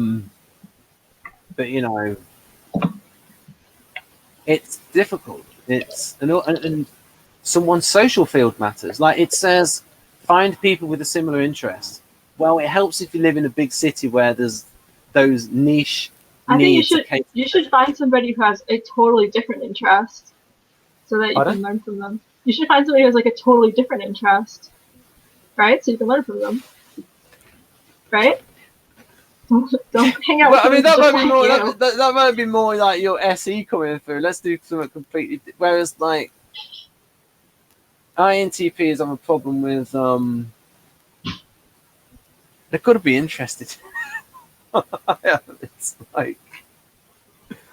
Right, I mean, the new thing I'm getting into, I've not even read a page. I've not even read the back cover yet. Is the tarot book, and I'm really getting into that for reasons of communicating with people, because a lot of NFs are into tarot, so I thought, it'll help me with communicating with them. So and I mean, but not just that. I'm interested in archetypes. I'm interested in. I'm interested in the archetypes, and it tickles my NI. There we go. Right, so we had a 5-minute period, and no one asked any questions. So overall, what did you think of this video, Ruth? It's interesting.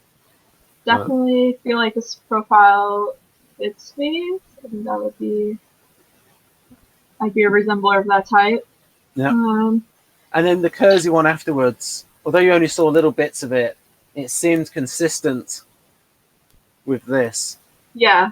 And we'll go through it in more depth in future, and we'll also go through the personology one, which is in even more depth. But it's not about the private life. It's more about how the INTJ resembler works in a work environment.